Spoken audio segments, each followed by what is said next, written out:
My name is Jamie Mitchem. I'm a professor of geography and GIS at the University of North Georgia on the Gainesville campus. University of North Georgia is a state leadership institution in the Military College of Georgia.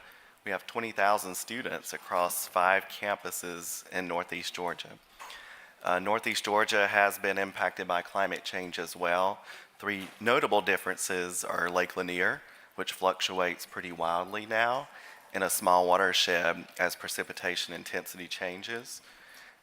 Invasive species which are threatening our hemlocks in the southern Appalachians, as well as other factors in northeastern Georgia. My department is the Institute for Environmental and Spatial Analysis. We're a center of excellence in geospatial sciences, so the talks about mapping got me really excited this morning, and precision agriculture. So yay. And this has probably been the most exciting session I've ever attended at a conference, so good job. So University of North Georgia is honored to be a part of the Georgia Climate Project as an academic partner and also participating in this conference, which has been outstanding. So I want to introduce our last speaker who we had a shero before, and now we have a hero, I think, coming to stage, Ovie Mughelli. He's an award-winning and nationally recognized retired professional athlete, turned environmental advocate and superhero creator. During his 9 seasons playing in the National Football League, Ovie was considered one of the best fullbacks in the NFL.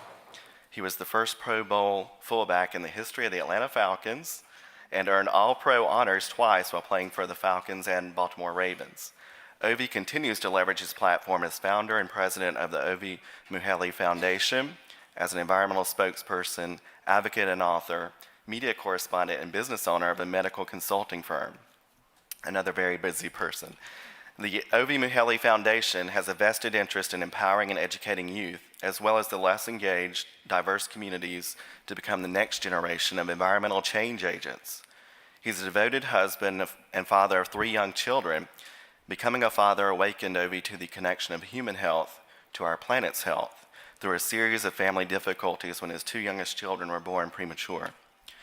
Ovie recognized that we need a shift in our culture and how we the people connect with, see, and treat our planet.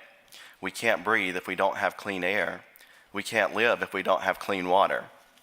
Since that awakening, Ovie works to raise the consciousness of young people in less engaged, diverse communities about the human-nature connection. He's organized numerous programs that combine athletics with environmental education. Ovie's latest work is the launch of Gridiron Green, a graphic novel featuring Obasi, a black superhero who defends humanity and protects Earth from the tyranny of destructive forces. Gridiron Green unites sports and environmental consciousness to raise awareness of climate change and evoke action to mitigate the impacts of environmental degradation and increased occurrences of extreme storms. Ovie served on the board with the U.S. Green Building Council. He was named the #2 eco-athlete in the world by the Planet Green Foundation, was the closing speaker at the White House's Sports and Sustainability Conference, spoke at the Climate Change Awards, and was the MC for both the Global Green and the Global Climate Action Summit. Please join me in welcoming to the stage Ovie Mughelli.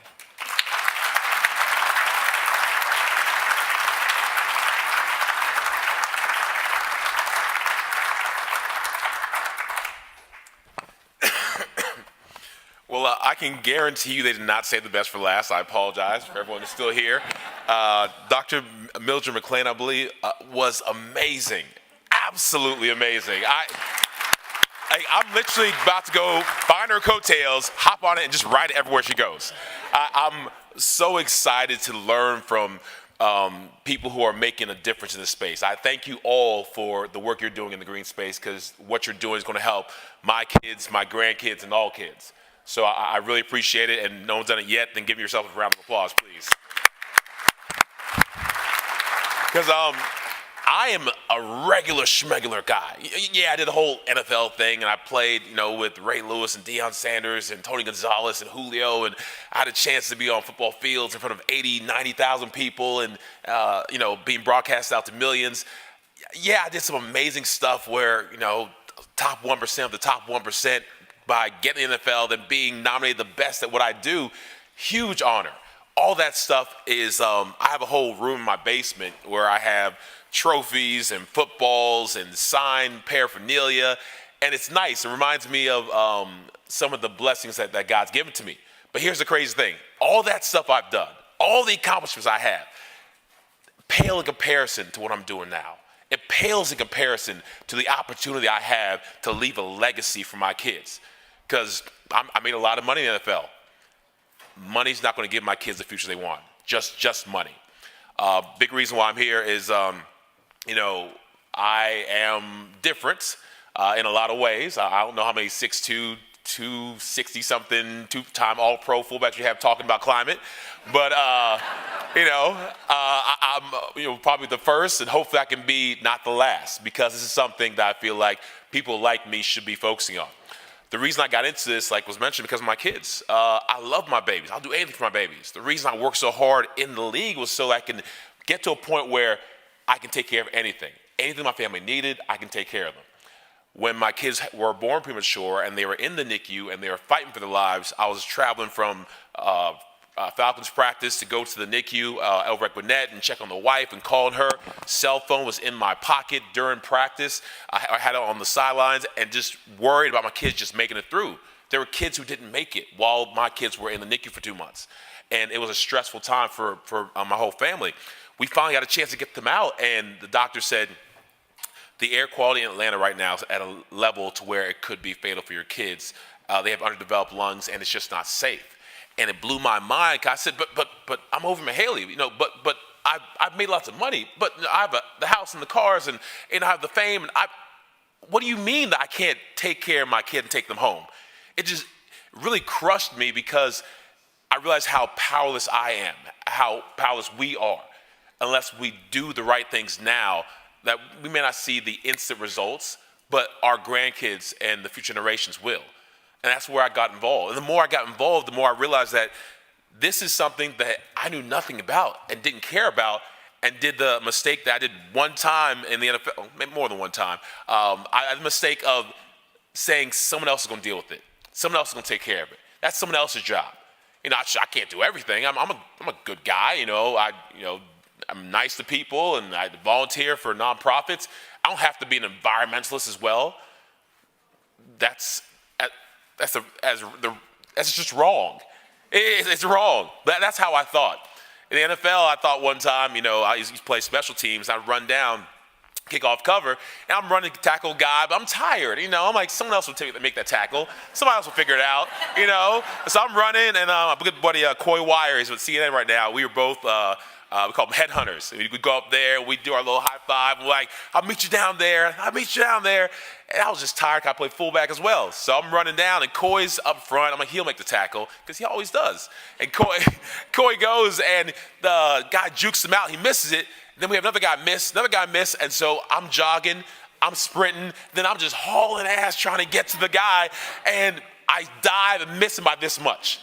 And I'm like, gosh dang it. I got chewed out in the meetings the next day, and the coach was just like, why didn't you run fast from the beginning? I was like, because Coy usually makes the play. Somebody's going to figure it out. He's like, no, you got to feel like you're the only guy on that field. You got to feel like you're the person who has to make that play. And I took that mentality into the environmental movement, because I was like, Al Gore and Paul Hawken and these guys, they'll figure it out. Like, they don't need a little Ovie Mughelli to do his part. They'll figure it out. Not the case. We all in here have to act like it's our job. It's something that we have to do. This is on us. Because quite frankly, it is. We all bring unique talents to the table. I don't have to go into, I had a whole thing here about environmental justice and about how important it was, but you guys have already heard, and you understand that the poor, the most vulnerable, people of color, we're dealing with the worst of it.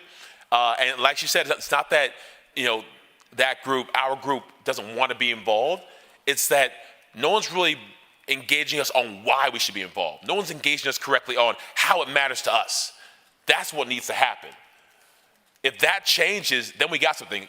Like was read earlier, polar bears isn't something that people care about if they're worried about putting food on the table.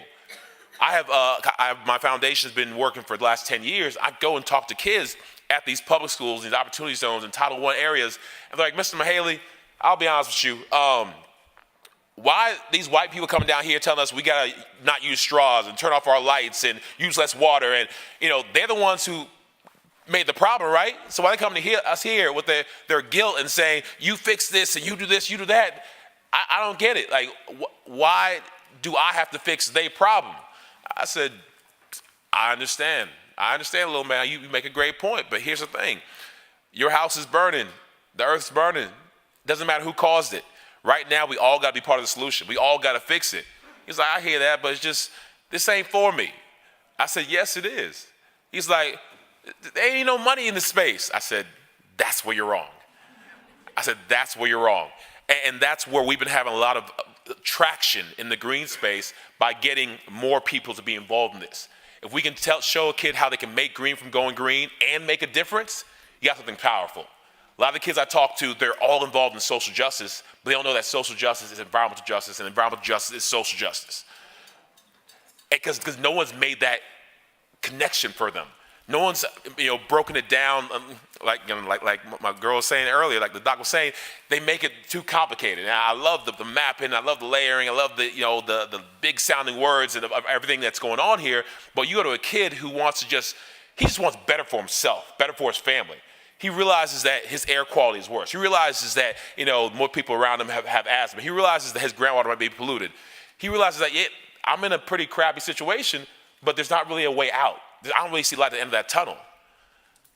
There is one, and if you find a delivery system, if you find a way to connect and resonate with them, that's going to allow them to say, you know what, I do want to make green by going green. I do want to make a difference. I want to be a part of that. You got something special. And that's what we're doing with a comic book that the UNICEF has sponsored called Gridiron Green, where we're literally being able to go into classrooms, put this comic book into schools, have kids read a comic book and be tested on what they read, not by using pen and paper, but by playing a video game. So our comic book, our curriculum, and our gamification is something that we plan to change not only Georgia, but eventually change the country and the world with. It's something that I'm so passionate about, because part of the reason I'm here is there was another comic book and a cartoon that influenced me. You probably heard of it, Captain Planet. So I am probably one of the biggest Captain Planet fans ever. I'm almost ashamed to say about it, because I know the whole jingle, and I was there singing. I was 13-year-old me saying, Captain Planet, he's a hero, gonna take pollution down. I was so excited about it because, but even now at 39, it puts a smile on my face. Like I'm old. I was at the Atlanta Business Chronicle. I was honored there for 40 Under 40, and really, just excited to share with that group about what I'm doing.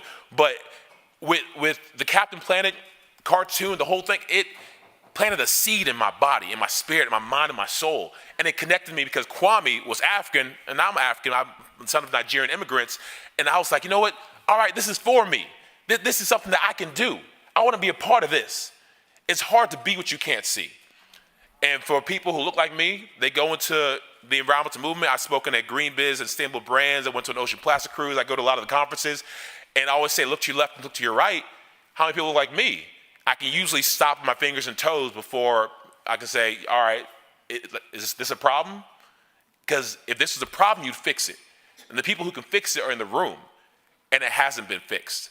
I got involved in the movement in 2009, and I was blessed to meet Al Gore when he came in town, because he was excited to meet an NFL player who was pushing the environment. So I met with him, spoke with him. One of the things he said is that you have a powerful tool to help grow this movement. He's like, just you existing, using the power of sports, can help change or fix the diversity problem we have in this space. Obviously, I've been doing a bad job because it's still there. In 2019, the same problem that in 2009 with diversity is still here. And it's going to be the same problem in 2029, 2039, 2049, unless the people in this room and those who are in power say, you know what, let's be intentional about bringing more people to the stage, about bringing more people to this issue. Let's be intentional about next time when we have the leaders of the environmental movement in a room, it looks like Georgia. It looks like America. When I say intentional, don't say put it on a page 6 of that we're all for diversity and inclusion. No, what actions are you doing? Because back to football, talk is cheap. I have people all the time and say, oh, Ovie, I'm going to beat you behind when I get on the field. They don't say beat you behind. They say worse stuff. I'm going to get you and I'm going to take you out. I said, all right, dude. I mean, we'll see. And we get on the field and I line up and I get in front of them. I put these big paws on them and take them where I want them to go, usually to the ground. And it's about action. It's what action are you going to do? I've been working with Atlanta Public Schools and really excited. We're really close to getting this comic book in several STEM clusters, but we're looking for corporations. We're looking for, well, thank you. And I love APS, Rachel Sprecher, the whole group down there. They get it. They know that the science, technology, engineering, and math is important, but the science, technology, engineering, and math in the sustainability space is even more important. Because if you get those kids to, go green, and make money from going green and make a difference, you got something really powerful. So we're trying to find people who aren't just about handshakes and high fives, or people who are about, let me help you find the funding to go this. Let you go here in Athens. I want you to be in this school. You should be in this middle school, this high school. Because we may not be able to connect with these kids, but kids love sports. Kids want to be more involved. Kids want better for themselves. If we bring you there, we bring the opportunity to put this into these schools, we can fix several problems and have every child thinking about what they can do to become part of the solution. It's a two-way street. We have to reach down to these kids, and they have to be invested in reaching back. Because you can't help somebody who wants to be helped. You can't help somebody who thinks that you're just trying to do it because you're bored or you want to make yourself feel better. And a lot of these kids feel that way. You have to honestly, organically grow them from middle school, high school to where they get it. You can't fix a problem if you don't know there's a problem. You have to know there's a problem and know that they can be part of the solution. That's what's powerful. In closing, I always say that we have the ability to have as many people on this environmental green team as possible. Imagine if the Falcons or any NFL team said, you know what, I know it's 11-11, but you guys can have as many people on offense or defense as you want. Why in God's name would you have just 11 people on offense still? Especially this year's Falcons, we need all the people we can get. All the people we can get. I apologize for this year. It's been rough for me personally too. So we're gonna figure it out soon. But it's like the same thing though in the environmental game. God's looking down at us saying like, y'all do realize that y'all can have everyone involved in this environmental movement. Why are you sticking to a small segment of the population? Why are you sticking to majority, Caucasian, majority male group? Why are you not reaching out to, every single, ethnicity and socioeconomic status? Why aren't you guys? Everyone's saying, this administration is saying that you guys got 10 to 12 years to start figuring stuff out, and the urgency's not there. You're not being intentional, finding different ways to connect with people. You're saying you want to do it, but again, actions. Who's actually stepping up? Who's actually doing that? So that's where I want to try and make this not just hey, great talk, hey, loved your speech, hey, doing great work, and then you go on to your lives. I love to talk to as many of you as possible who want to get this into schools, who want to get this a curriculum involved in universities, who want to get more people who look like me involved, because that helps all of us. So I apologize if I'm coming on a little bit too strong. I tend to do that at times, but